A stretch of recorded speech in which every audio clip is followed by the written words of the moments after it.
The 7% withdrawal plan. Oh man, if this doesn't get your motor running, nothing will. I love it. So someone sent this to me just not too long ago, actually, 2 days ago. It's from Financial Planning Association. I'm no longer a member of the FPA because they went full woke, and I can't be supportive of anybody who supports critical race theory, as the FPA did back in 2016, 15, something like that. And I said, no mas. I was like Roberto Duran. So this is written April 2011. Cooley, Hubbard, and I'm not sure about Waltz. I think Waltz too. That name will ring a bell to you in just a second, those names. So let's check this out. Cooley, all right, Trinity University. Hubbard, Trinity University. Waltz, Trinity University. Does Trinity University mean anything to you guys? The Trinity study? So the Bill Bengen 4% rule, and that is expanded on by the Trinity study, I think in 1997. Bengen did his in 1994. Then the gentleman at Trinity in South Texas did theirs in 1997, which used more international small caps. Anyway, so that's kind of this is based on their, this is pretty simple research here, but it's pretty, it's neat, isn't it? I love it, so I'm going to share with you why. We're going to go down here right quick. Not there, not there. The 7% retirement plan. So what's happening here? We got a table. This is from the Journal for Financial Planning right here. I can tell by the chart. Actually, let me see if I can't make this bigger. Hold on a second. Blink. There we go. One more time. All right. So what's happening here? I'm just going to tell you the gist of this. You start your retirement plan with $100,000. You take $7,000 a year each and every year, not adjusted for inflation, but $7,000 each and every year.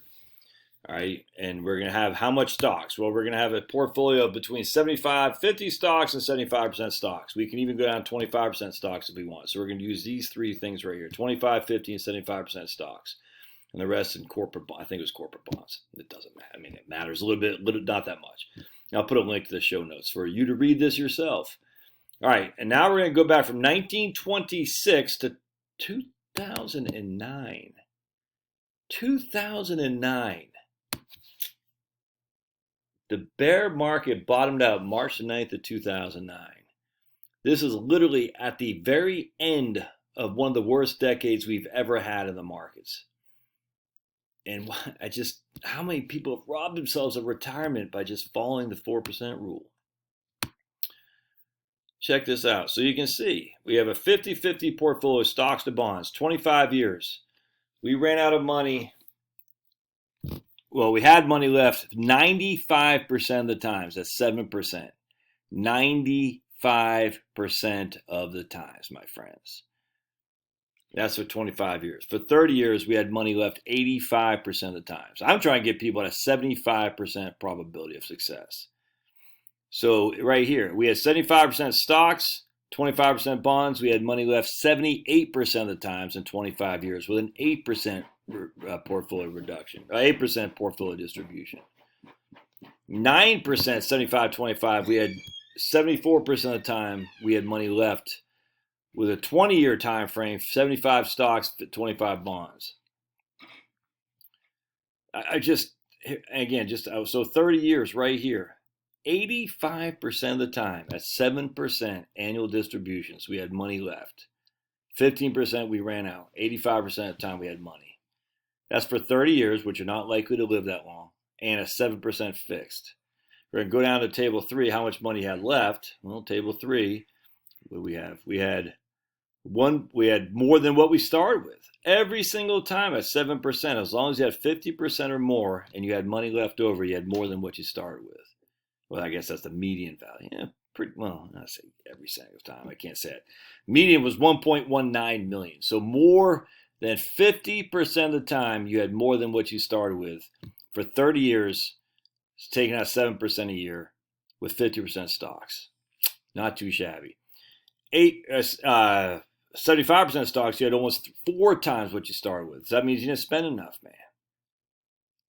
Look at that. 8%, 75% stocks, you had twice as much what you started with. So 8%, 75% stocks, 30 years, you die. The median amount of money you died was 2.26. basically more than twice what you started with. And we go here that we ran out of money 31% of the time. I'll take that. I'll take those odds. Right here is a nice, look at that, 8% for 25 years, 75% stocks, 25% bonds. Man, I just, and that's in 2009. You think it got worse or better in the last 10 years? Of course, it got so much better. Now we go to the 4% rule, and you can see here 50% stocks, 75% stocks, 5% right here, 50-50, 67%. So if you're trying to get 75 or better, which I am, 25 years at 5%, you had an 83% success rate, which is fine. 30 years at 75, 25, you had 82% success rate, which is fine. Here you even had, if you're 20 years, 80% at 6%, 80% at 6%, for 50 to 75. I mean, that's what I'm saying. It's just, we're all focused on this 30-year time frame. We're like, oh, 30 year at 5% is too long at 50-50. But you're like, dude, how many people are going to live that long? And this is adjusted for inflation each and every year as an inflation adjustment goes on a regular basis. And just no one lives like that. Oh, man, this is fantastic. This book I'm working on, by the way, is this exact same thing, the reverse RMD retirement method. Anyway, so there you go. So that's the 7% retirement plan from the guys from Trinity, and they did it at the end of 2009. Just think how many people said, oh, I can only take 2%, 4% a year out, and from 2010 on, and they just, those years, they just went freaking, so they didn't retire. They kept working. And the markets, you went gangbusters. So frustrating. I'll leave the link in the show notes. Whoever sent that to me, mucho gracias. We'll see ya.